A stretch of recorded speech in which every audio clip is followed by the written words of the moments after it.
So you're really asking about the future prospects of Nike and Reebok? Yeah, I don't know that much about those businesses. We do have one person in this audience at least who owns a lot of Reebok, but I'm not expressing a negative view in any way on that. I don't understand I don't understand their competitive position and the likelihood of permanence of their competitive position over a 10 or 20-year period, as well as I think I understand the position of Brown and Dexter. That doesn't mean I think that it's inferior. It doesn't mean that I think that we've got better businesses or anything. I think we've got very good businesses, but I haven't done the work, and I'm not sure if I did the work I would understand them. I think they are harder to understand, frankly, and to develop a fix on than our kinds. But they may be easier for other people who just have a better insight into that kind of business. Some businesses are a lot easier to understand than others.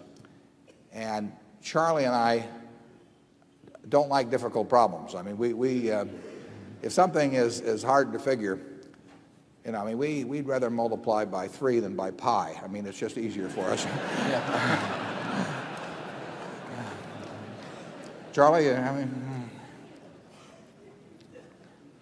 Well, that is such an obvious point, and yet so many people think if they just hire somebody with the appropriate labels, they can do something very difficult. That is one of the most dangerous ideas a human being can have. All kinds of things just intrinsically create problems. The other day I was dealing with a problem and I said, this thing, it's a new building. And I said, this thing has 3 things I've learned to fear: an architect, a contractor, and a hill. And if you go at life like that, I think you at least make fewer mistakes than people who think they can do anything by just hiring somebody with a label. excuse me, go ahead, sir. You don't have to hire out your thinking if you keep it simple. You don't have to do, we've said this before, but you don't have to do exceptional things to get exceptional results. And some people think that if you jump over a 7-foot bar, that the ribbon they pin on you is going to be worth more money than if you step over a 1-foot bar. And it just isn't true in the investment world at all. So you can do very ordinary things. I mean, what is complicated about this? But, you know, we're $3 billion pre-tax better off than we were a few years ago because of it. There's nothing that I know about that product or its distribution system, its finances, or anything that really hundreds of thousands or millions of people aren't capable of, that they don't already know. They just don't do anything about it. And similarly, if you get into some complicated business, you can get a report that's 1,000 pages thick and you got PhDs working on it, but it doesn't mean anything. You know, what you've got is a report, but you won't understand that business, what it's going to look like in 10 or 15 years. The big thing to do is avoid being wrong. There's some things that are so intrinsically dangerous.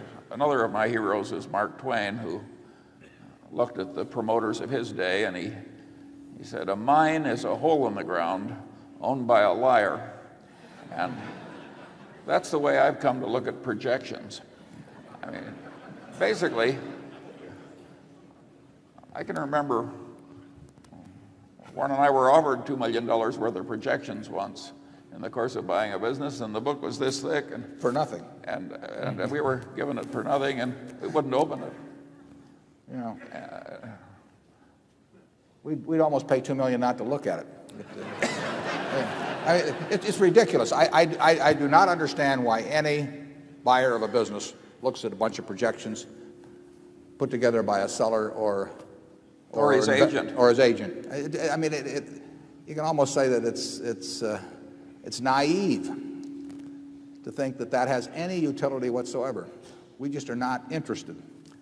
If we don't have some idea ourselves of what we think the future is, to sit there and listen to some other guy who's trying to sell us the business or get a commission on it, tell us what the future is going to be, like I say, it's very naive.